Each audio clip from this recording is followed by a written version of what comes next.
Chunganas, chontas, perfumes, espadas, ánimas de gentiles, defensas, el lado izquierdo de la mesada, la zona que protege al chamán, los seguros a la derecha, los caracoles,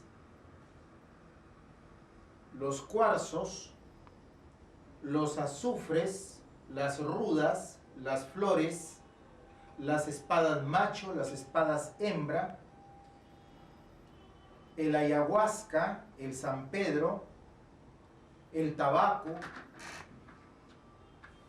los cánticos o icareos del chamán y toda esta serie de elementos que constituyen una práctica milenaria, una práctica ancestral, en la cual nosotros podemos recordar que la palabra chamán significa hombre sabio y que el chamanismo recién como frase, como término literal, se empieza a ser conocido en 1840 a raíz de que unos investigadores, antropólogos y periodistas viajaron a Rusia y fueron a una zona alejada de la Siberia donde encontraron tribus dentro de las cuales a hombres que tenían una serie de conocimientos extraordinarios y realizaban prácticas curativas asombrosas es así como la palabra chamán se empieza a popularizar en el mundo. Y el chamanismo, de acuerdo a un antropólogo, Stanislaw Malinowski, nos habla pues que durante millones de años los seres humanos, para poder afrontar una serie de peligros en la vida, las grandes vicisitudes que hemos tenido, el ser humano en su caverna, alrededor de una fogata, pensar toda la noche para poder salir al día siguiente a la captura de un búfalo, tenía el ser humano que programarse mentalmente, que tener algún soporte inspiracional para poderse dar fuerza, para poder darse energía, para poder ir valiente, para poder ir guerrero y para poder vencer los obstáculos y poder llevar comida, alimento a su grupo humano. No existía la agricultura, no existía la ganadería, indudablemente de que era un tiempo muy hostil, muy duro. Habían pocas mujeres en el grupo, no había posibilidad de que haya más de 15 personas en un grupo. No podía la forma de producir las cosas, ya que no había forma de producir, solo se dedicaba el humano a la caza, a la pesca, a la recolección de frutos.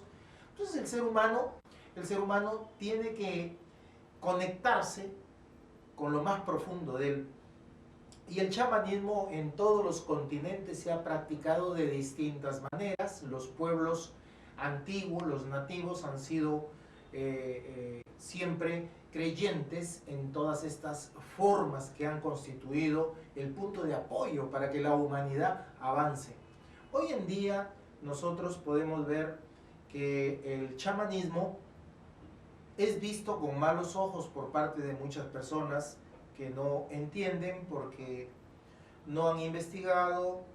Sin embargo, se está avanzando de una forma bastante interesante los estudios sobre este tema, que puede brindarle una serie de ingredientes, elementos para que el hombre de la civilización actual, de la civilización moderna, pueda utilizar para poder salir adelante de una serie de traumas, una serie de limitaciones, de autocondicionamientos, de complejos de inferioridad, desalojar una serie de vibraciones negativas que uno piensa que las tiene o que de repente a uno le han hecho algo malo. Entonces, esto no es psiquiatría, esto no es psicología, esto no es medicina, esto es chamanismo. Estamos rescatando una serie de cosas maravillosas y podemos decir de que el chamanismo es todo un conjunto de prácticas en las que el chamán recurre a 5 soportes inspiracionales: los soportes auditivos o el uso de las chunganas, los soportes verbales o uso de los cánticos, los soportes olfativos o el uso de los perfumes que empieza el chamán a soplarlo por toda la sala donde practica su ritual, inciensos, una serie de aromas que van a darle esa inspiración al chamán o al maestro. Luego tenemos los soportes verbales, que son los cánticos, ¿no? Cuando el chamán realiza un ritual para una persona, indudablemente que está haciendo un trabajo de programación, un trabajo de sugestión, un trabajo de hipnosis. No lo sabe el maestro, no lo sabe el chamán, pero lo está realizando en la práctica, en sus formas tal vez primitivas, pero no por primitivas eficaces, porque en este arte interviene mucho la convicción con la que se hacen las cosas. Puede haber una persona que sabe muchísimo de ciencia, pero que realmente es incapaz de sacar curada a una persona de su consultorio. Y hay otra persona que es una señora, un señor que no ha ido a realizar estudios especializados a un centro de enseñanza superior, pero que realmente lo hace con tal convicción este trabajo que es capaz de hacer proezas, cosas verdaderamente increíbles, extraordinarias. Entonces, estos soportes inspiracionales son de orden auditivo. Se usan las chunganas desde hace miles de años. Este es el primer instrumento que utilizó la humanidad para inspirarse. El sonido monótono y constante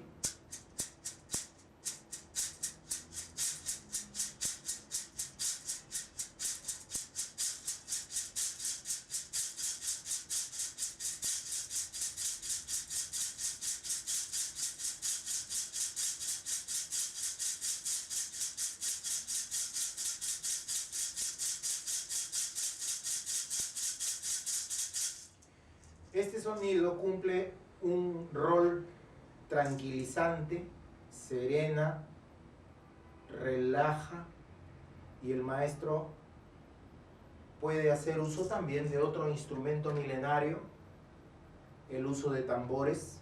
Vamos a usar este bongó como sustituto.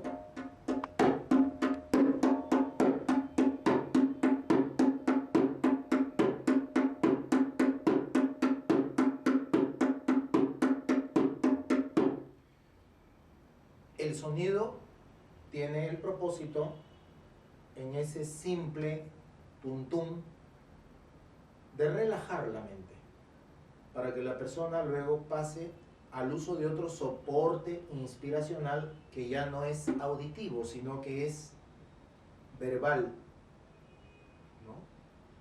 Señor mío, gran hacedor universal, esta noche, en este ritual dedicado a fulano de tal, a fulana de tal, a mengano, estamos aquí para poder invocar al ánima bendita de Herminio Manrique Zapata, pidiéndole al Todopoderoso que nos transmita su energía para poder levantarlos y florecerlos desde sus raíces hasta su corona, y para que en todo momento fulana de tal, donde vaya, donde pise y donde llegue, sea una persona bien recibida, bien querida y bien estimada. Entonces estamos haciendo uso de un instrumento valiosísimo que es el lenguaje verbal, donde las personas entre las 11 y 12 de la noche están escuchando y están instalándose todas estas palabras. El maestro con sus ayudantes hace uso de ícaros o cánticos.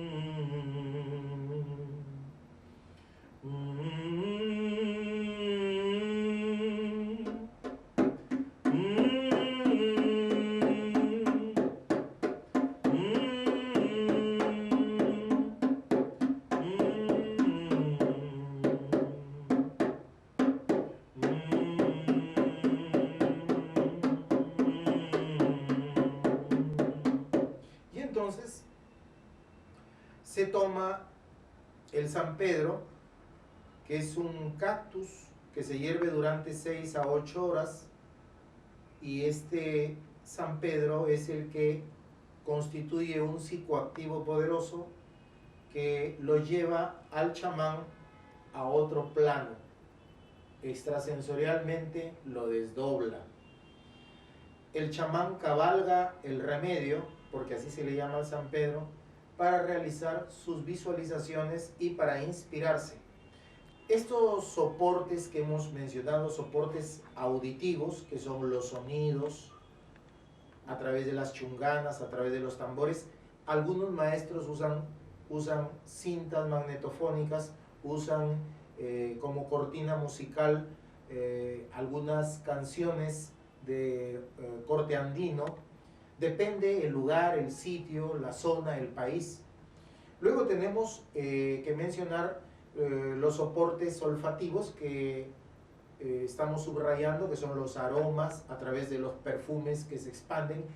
Tenemos los instrumentos senestésicos o táctiles que constituyen las espadas.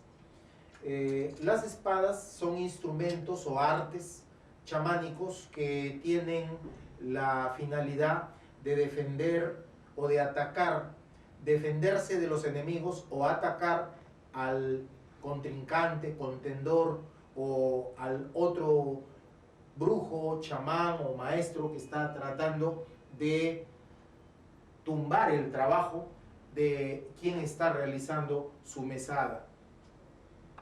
Luego tenemos los instrumentos visuales que justamente constituyen una forma ritualística intimidatoria que inspire respeto. El tabaco silvestre se remoja en una jarra de 1 litro de agua, que puede ser agua San Luis, un agua mineral o agua natural, o agua cocida, agua hervida. Entonces se cogen 300 gramos de tabaco silvestre, se remojan, luego de que desprende su principio activo el tabaco, se mezcla con algunos perfumes en cantidades pequeñas, y este tabaco es el que se echa en esta concha o caracol, y el maestro empieza por la fosa nasal izquierda a pasarse todo el líquido con la finalidad de alzar o levantar al paciente. Nosotros vamos a tener una clase práctica después de este video para que la persona pueda tener una experiencia que le explique detalladamente cómo se da el ritual en vivo y en directo.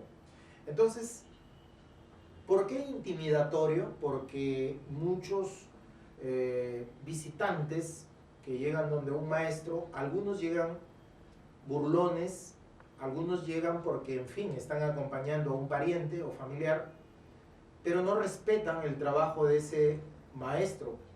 Y el maestro, en el momento que empieza a trabajar, le invita para que tome a esa persona que la ve riéndose o burlona. En las guaringas, en Huancabamba, en los rituales, se sabe de maestros que incluso han agregado al tabaco extracto o jugo de ají. Esto realmente es un acto demasiado fuertísimo, es una prueba tremenda. Muy pocos lo han hecho, pero constituye la prueba fehaciente de la supremacía de la mente sobre el cuerpo. Todas las culturas antiguas, ancestrales, han tenido formas de cómo impactar a los que llegan a un ritual, a un trabajo. Ser capaz de hacer cosas que una persona común y corriente no es capaz de hacer es una de las estrategias que tiene un chamán. Entonces, dentro de todos estos soportes inspiracionales que hemos mencionado, auditivos, verbales, olfativos, visuales, anestésicos, es importante que la persona que va a seguir este método, este sistema, para poder levantarse, florecerse, pararse, debe recordar que existen 4 sendas en la vida de un chamán. Estas 4 sendas son la senda del guerrero, la senda del sanador, la senda del vidente y la senda del maestro. Vamos a tocar este punto en unos minutos.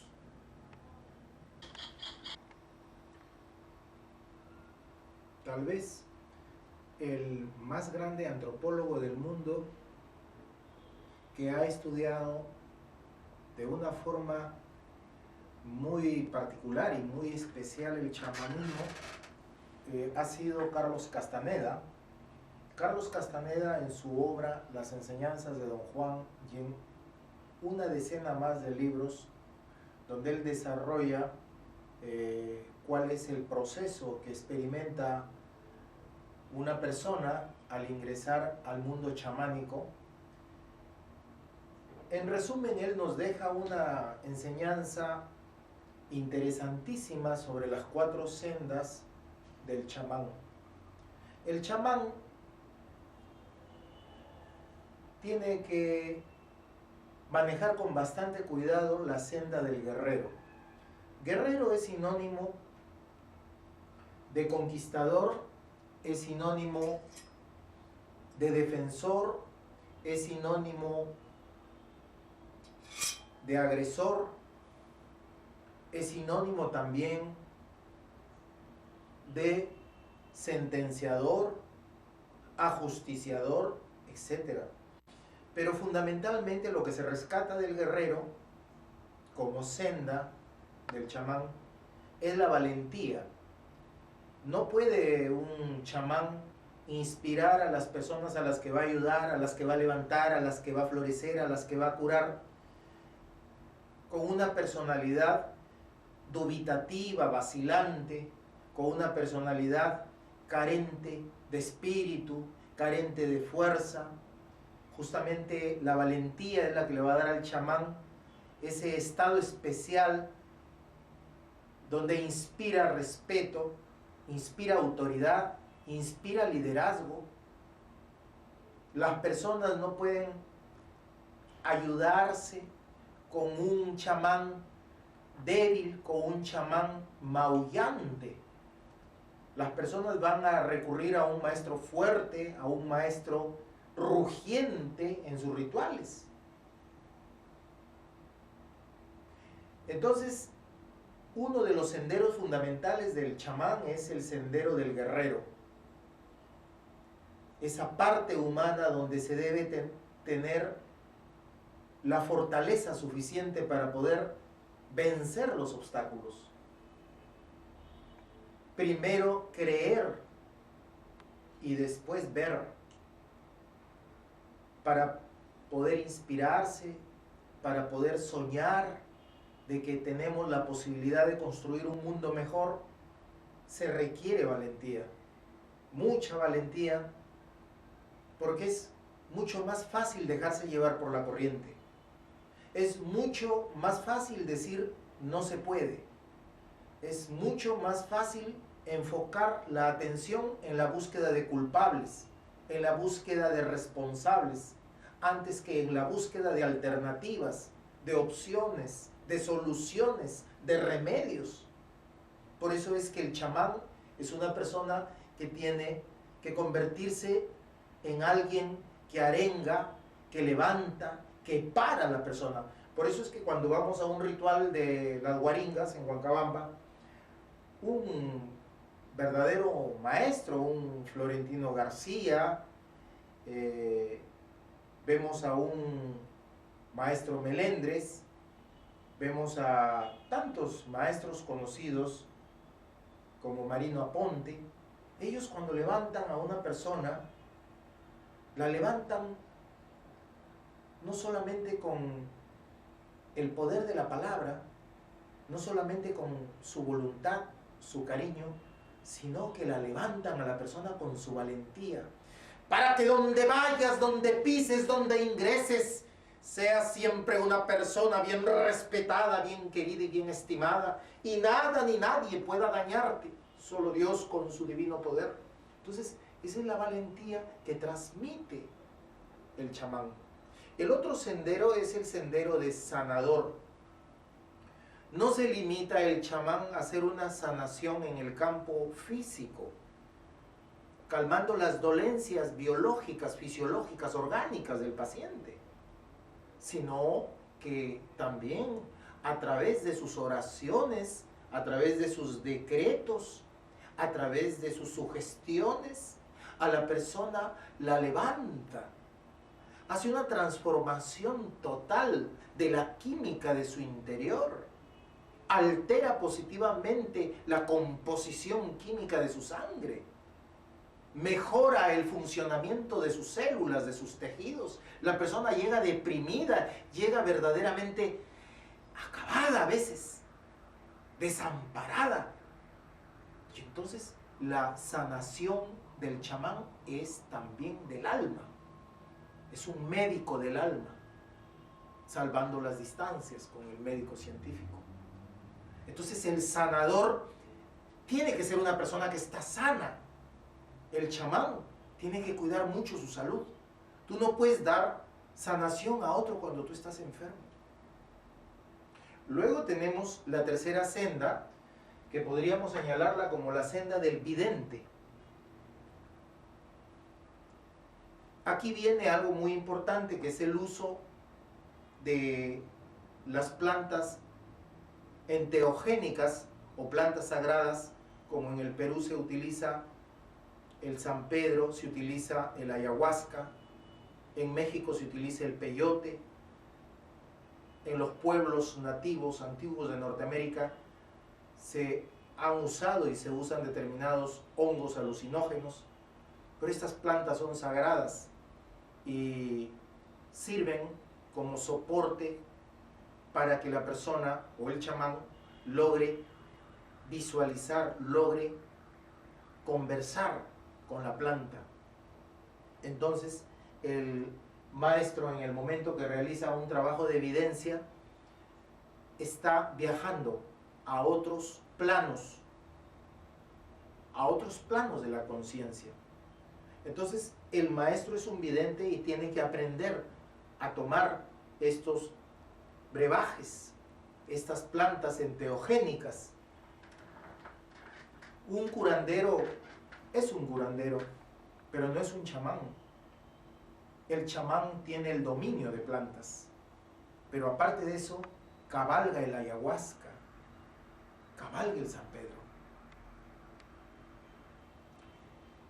Entonces, a través de estas visualizaciones, el chamán advierte, anticipa los peligros que pueda en el futuro tener que enfrentar el paciente o la persona que ha llegado en búsqueda de ayuda, de esperanza, de apoyo, de consuelo. Hay un camino para desarrollar la clarividencia, y eso lo vamos a desarrollar en un momento donde nos dediquemos a explicar los fundamentos de la evidencia. Luego, como cuarto camino, es el camino o senda del maestro.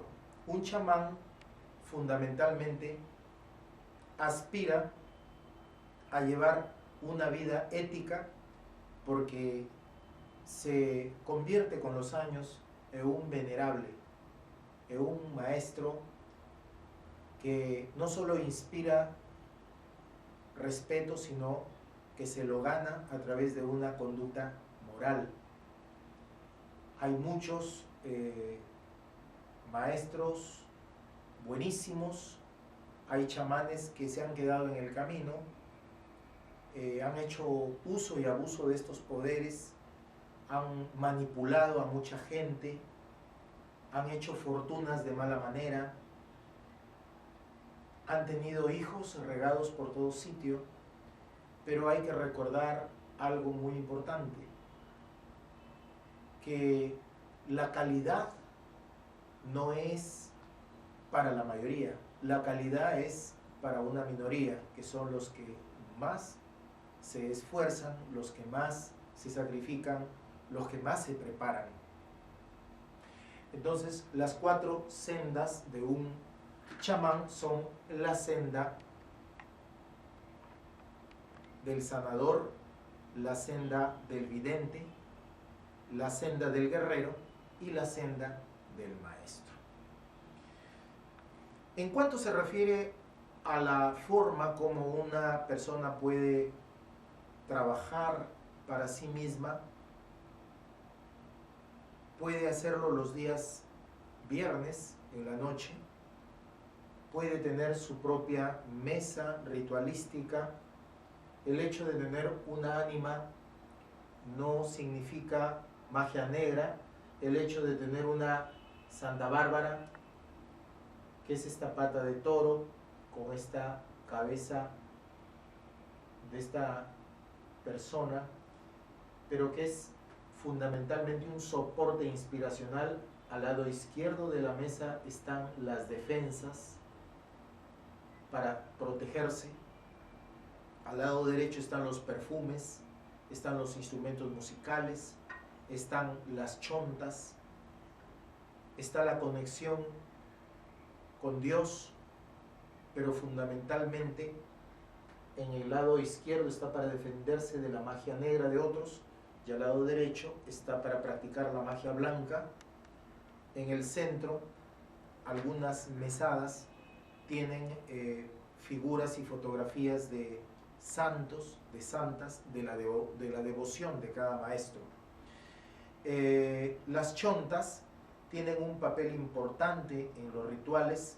El animismo, que viene a ser nada más y nada menos el atribuirle una vida, el atribuirle cualidades, facultades, dones, poderes a un objeto, es ya sabido una práctica primitiva, pero la finalidad del chamanismo es, a través de estas formas, calar en lo más hondo, en lo más profundo de la persona.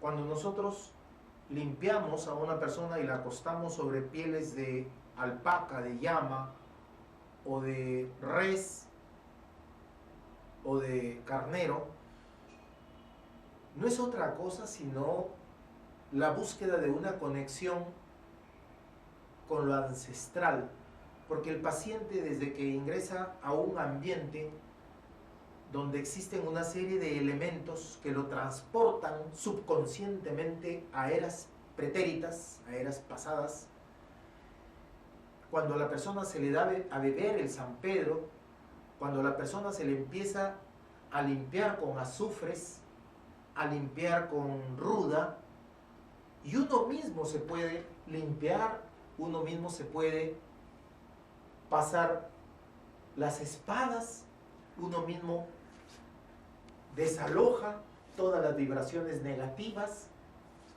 lo que Alejandro Jodorowsky le llama la psicomagia. Lo importante son los resultados. Si yo creo que a mí me está contaminando un ambiente o personas o gente, que siento que su presencia me disminuye, hace que yo me sienta insignificante, y al recurrir a estas herramientas, a estos soportes, yo hago uso de perfumes, hago uso de flores, de plantas, y me concentro a las 10, 11, 12 de la noche del día viernes y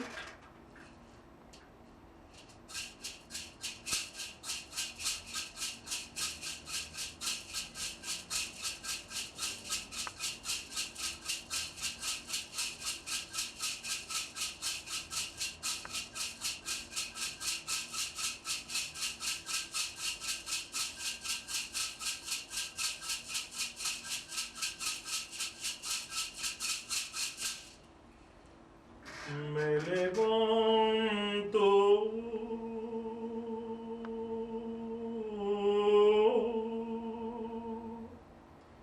y me curo y me limpio en esta mesa con mis artes, mis espadas y mis chontas, mis chunganas, mis perfumes, con la fuerza de mis artes y mis fuerzas de mis ánimas, voy curando, voy limpiando, voy sanando. Donde vaya, donde pise, bienvenido, bien valiente, bien curado, floreciente. Estamos explicando que esto es un ejemplo de cómo el maestro se puede limpiar, se puede curar con mucha fe, con mucha fuerza, con mucha convicción. No es ciencia, es un arte. El chamanismo es fundamentalmente un arte. Que está conectado con lo espiritual, está conectado con lo espiritual. Que se deben respetar reglas, se deben respetar reglas. Que hay una orientación de chamanes que pueden dirigirlo hacia el mal, lo hay. Que hay maestros que dirigen todo esto hacia el bien, lo hay. Entonces, las chontas tienen una serie de figuras como esta chonta. Esta es la chonta mano divina. Esta chonta se utiliza para limpiar, para desalojar enfermedades, malestares del cuerpo de la persona. Es conocida como la chonta mano divina. Hay una mano divina izquierda y una mano divina derecha, las dos manos. Entonces, la mano divina derecha es para curar el cuerpo y la mano divina izquierda, una chonta con la mano izquierda, es para curar el alma, el espíritu. Existe la chonta león, que es una chonta que le transmite a la persona fuerza, capacidad rugiente, ¿no? Ya aquí te limpio, ya aquí te levanto con mi chonta león. Te curo y desalojo toda cobardía, todo temor, todo miedo, para que en todo momento seas una persona que ingresa con su paso aplastante y liquidador en todos los escenarios para sacar adelante tus objetivos por la senda del bien, y eliminando y aplastando todo lo malo, todo lo negativo. Entonces se va programando la persona y se le va pasando por el cuerpo. Luego tenemos la chonta calavera, que es la chonta para apartar los peligros de muerte. Tenemos la chonta San Cipriano, que es la chonta que sirve para limpiar a la persona de brujerías, de daños, de todo lo que la persona dentro de su mundo mental tiene. El paciente se siente muy mal. La espada del pez espada. Esta es una espada de hueso de la punta del pez espada y sirve para levantar a los gentiles, a los líderes, a las personas que bajo su mando se encuentran decenas de otras personas más. Son líderes que organizan y dirigen la vida de otros, y de ellos depende el bienestar de otra gente. Entonces tenemos distintos tipos de espadas. Tenemos espadas de chonta también. Aquí tenemos una espada de madera. La chonta es un árbol de la zona de la montaña, de la zona amazónica, que se utiliza para hacer artes. Esto es un arte que lo obtuve en Chiclayo. Un maestro de Bagua llevaba a Chiclayo estos artes y tuve la oportunidad de adquirirlo. Luego tenemos otro tipo de espadas, diferentes tipos de espadas. Esta es una espada original japonesa, es una espada samurái. Esta espada fue el obsequio de un político hace muchos años, que tuve la oportunidad de servirlo. El ánima cumple una función protectora. Eso está acorde con la fe que tiene el maestro. Luego se usan los imanes. Siempre en una mesa hay imanes para limpiar a la persona, para magnetizarla positivamente.